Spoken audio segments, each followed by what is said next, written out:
Thank you very much, Madam President.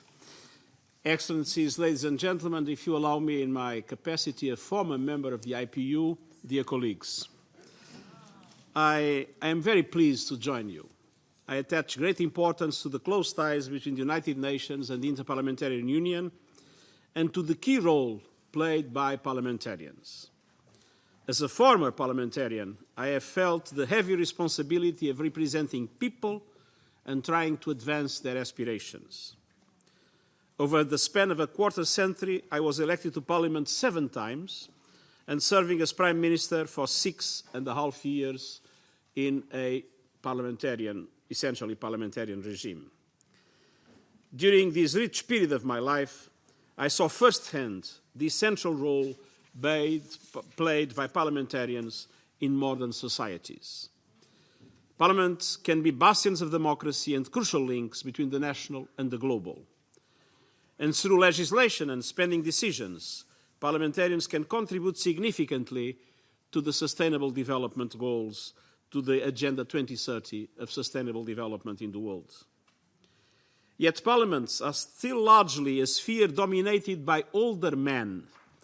The world needs more women parliamentarians and more young parliamentarians. I was elected when I was 26.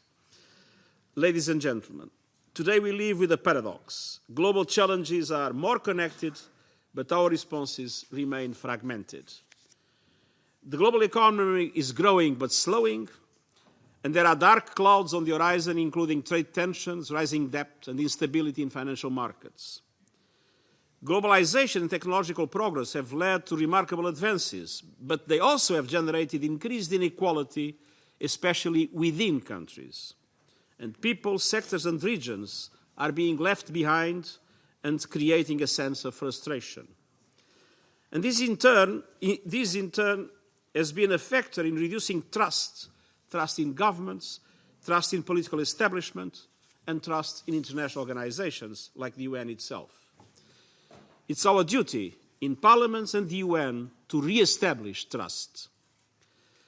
We no longer live in a bipolar or a unipolar world, but neither are we yet in a multipolar world. We are in a kind of a chaotic situation of transition.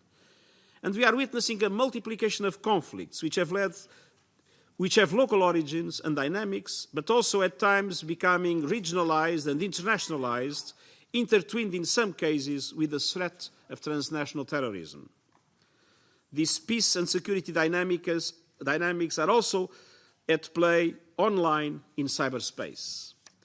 And multipolarity might be a factor of equilibrium, but it is not a guarantee of peace and security.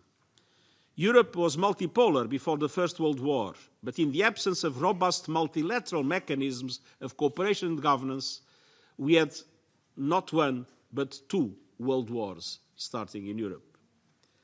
I am a multilateralist. I'm deeply convinced that there is no other way to deal with global challenges than with global responses organized in a multilateral way. But we need a networked multilateralism, which features today close cooperation of the UN with the World Bank and the IMF, regional development banks, and other entities such as the World Trade Organization, and regional bodies such as the African Union, the European Union, the Arab League, the Organization of American States, and ASEAN. And we need an inclusive multilateralism in which not only executive branches are part of the system, but in which more and more the business community, civil society, academia, and yes, parliaments are part of the way we together analyze problems, define strategies, design policies, and implement those plans. The most important systemic risk we face today is climate change. And reality is proving worse than scientists had foreseen. Climate change is running faster than we are, and political will, unfortunately, is slowing down. Another important test of our cooperation is migration and uncoordinated movement of people. And multilateralism is also under pressure from the growth in populist and nationalist voices. Yet governments and intergovernmental organizations alone cannot deal with climate change, migration, regionalized or internalized conflicts, the fourth industrial revolution, or other key challenges. It's time to show people that multilateralism can deliver. And it's not enough to say we need multilateralism. We need also to understand the grievances and get at the root causes of why large sectors of the population in different parts of the world today feel abandoned. We need to show people that we care and that we have not forgotten or forsaken them.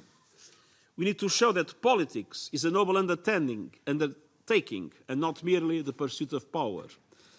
And we need to demonstrate that our ideas, policies and programs aim at solving their problems. Our platform for a fair globalization is the 2030 Agenda for Sustainable Development. But to show the benefits of multilateralism, we must also show the added value of the United Nations. And here, fortunately, we have some good news. Our surge in diplomacy for peace is bringing results, including the recent ceasefire in Hodeidah in Yemen, the agreements in South Sudan and Central African Republic, and earlier this month, the resolution of the name issue between Greece and what will henceforth be known as the Republic of North Macedonia. And we continue as UN to deliver massive amounts of humanitarian aid, reaching 100 million people in 40 countries last year alone. And in December, it was possible to adopt a global compact for safe, orderly and regular migration, and on climate change in Katowice, to be able to beat the odds and to approve the work program of the Paris Agreement. It showed that it is still possible to bring together different countries with different views and agree on the basis to move forward. Katowice was an important step, but it's time for more ambitious and a greater sense of urgency. Ladies and gentlemen, excellencies, it's also time to reform global institutions, including the United Nations.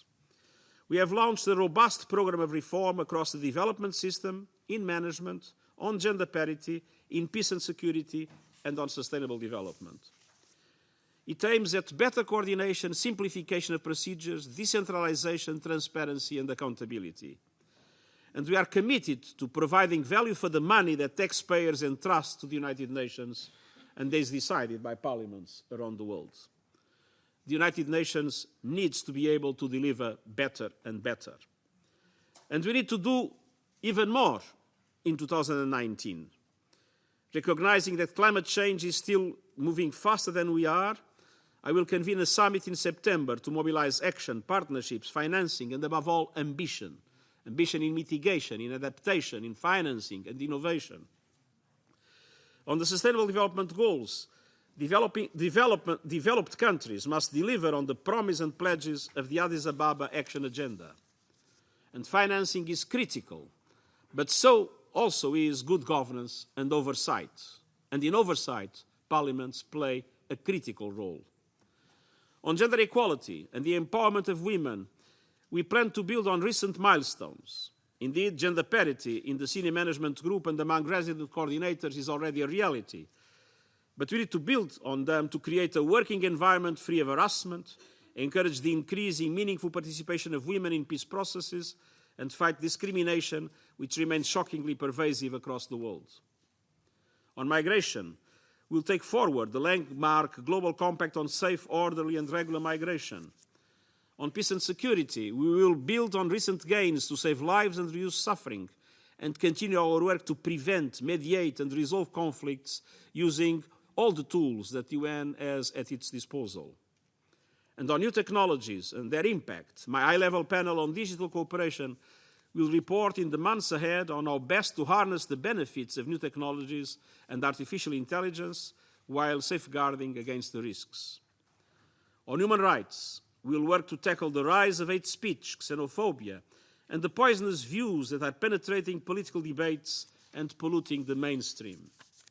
I've asked my special advisor for the prevention of genocide to bring together a UN team to define a system-wide strategy and present a global plan of action against hate speech.